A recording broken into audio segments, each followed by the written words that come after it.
चौपाल की बात news point के साथ मैं आप सबका स्वागत, नमस्कार।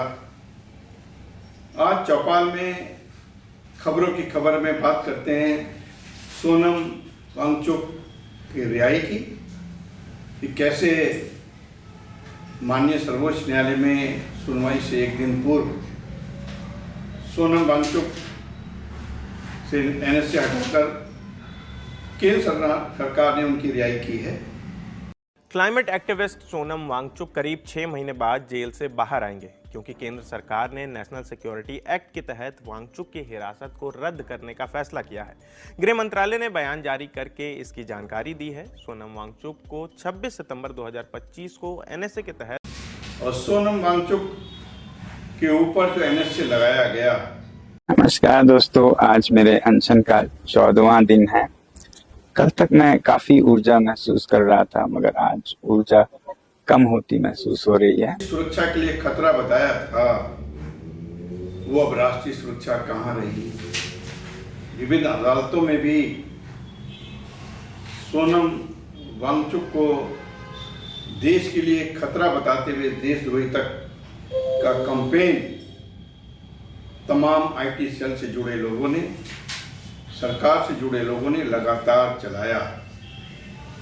और सोनम वांगचुक वो इंसान है जो पूरे विश्व के अंदर अपने नवाचार के लिए, आइस स्तूप के लिए और रक्षा सेवा से जुड़े हुए हमारे जवानों को एक ऐसा टेंट उपलब्ध कराने के लिए जाने जाते हैं जो ग्लेशियर के क्षेत्र में -40 डिग्री तापमान में भी टेंटों के अंदर गर्माई रखने के लिए उस टेंट का आविष्कार सोनम वांगचुक ने किया है।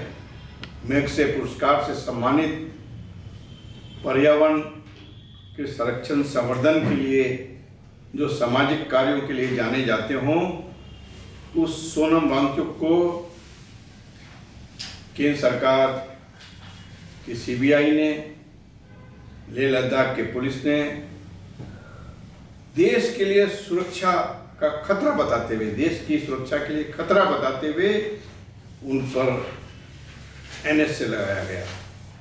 तमाम लोगों ने विरोध किया। लद्दाख की जनता सोनम वांगचुक को एक सामाजिक कार्यकर्ता के रूप में, एक नवाचार के रूप में, और सबसे बड़ी बात एक ऐसे।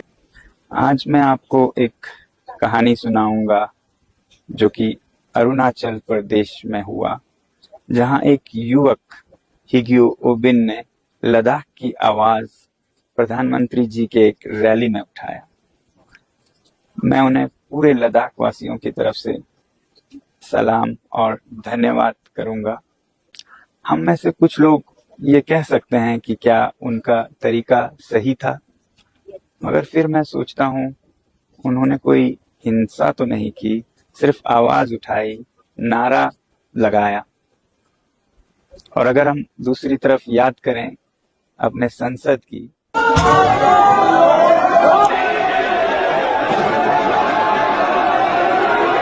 तो वहां तो सांसद जिस तरह का व्यवहार करते हैं उसके सामने तो ये बहुत ही छोटा था।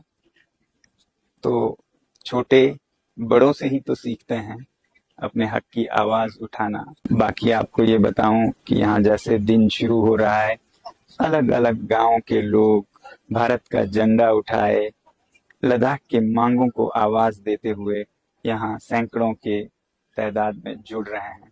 ये रोज का नजारा है। लगभग 500 लोग एक दिन के अनशन पे जुड़ते हैं और हम कोई 15 लोग तो लंबे अनशन पे हैं, जिनमें से कुछ 35 दिन के अनशन पे। उम्मीद है हमारी आशाएं पूरी होंगी, आप लोगों का साथ मिलेगा और देश के हर भाग से इसी तरह लद्दाख की आवाज उठेगी।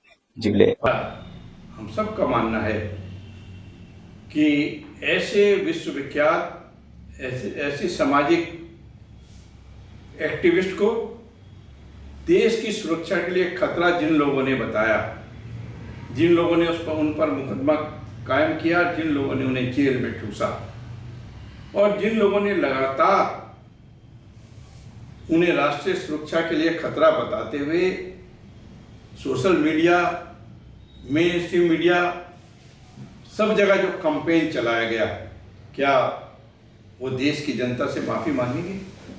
क्या मेन स्ट्रीम का जो मीडिया है, जिसने उन्हें राष्ट्रीय सुरक्षा के लिए खतरा बताया और उन पर एनएसए लगाने की कार्रवाई को विधि सम्मत बनाया, क्या वो देश की जनता से माफ़ी मांगेंगे? क्या वो लद्दाख के लोगों से माफ़ी मांगेंगे? कितनी आश्चर्यजनक बात है, सीमा से जुड़े हुए लद्दाख के वो लोग जो छठी सूची में की मांग करने के लिए एक आंदोलन शांतिपूर्ण ढंग से कर रहे हों, उस आंदोलन को कुचलने के लिए पुलिस फायर में कुछ युवा मारे जाते हैं और उस आंदोलन को कुचलने के लिए सोनम वांगचुक को गिरफ्तार किया जाता है। उन पर राष्ट्रीय सुरक्षा कानून के तहत मुकदमा दर्ज होता है और उन्हें जेल में ठूस दिया जाता है। उनकी पत्नी को, तमाम अन्य लोगों को बधाई कि उनके लगातार संघर्ष से आखिर सर्वोच्च न्यायालय में सुनवाई से एक दिन पूर्व केंद्र सरकार को उनको रिहा करना पड़ा। जोधपुर जेल राजस्थान के उनसे वो रिहा हुए हैं और सरकार का ये मानना है कि क्षेत्र में शांति स्थापित करने के लिए उनको रिहा किया गया है। पर सरकारी एजेंसियों ने तो उन्हें देशद्रोही बताया था। सरकारी एजेंसियों ने तो उन्हें देश की सुरक्षा के लिए खतरा बताया था। आईटी सेल से जुड़े हुए लोगों ने, सोशल मीडिया में कैंपेन करने वालों ने उन्हें राष्ट्रीय सुरक्षा के लिए खतरा बताया था और अब लद्दाख में शांति स्थापित करने के लिए सोनम वांगचुक जरूरी हो गए हैं। तो भैया निश्चित रूप से उन तमाम लोगों को देश की जनता से क्षमा मांगनी चाहिए। उस मेन स्ट्रीम मीडिया को देश की जनता से माफ़ी मांगनी चाहिए। उस आईटी सेल से जुड़े लोगों को, जिन्होंने सोनम वांगचुक को देशद्रोही करार देते हुए राष्ट्रीय सुरक्षा के लिए खतरा बताया था, उनको देश की जनता से और विशेष रूप से लद्दाख के लोगों से माफ़ी मांगनी चाहिए, क्षमा मांगनी चाहिए। आज चौपाल में इतना ही। नमस्कार।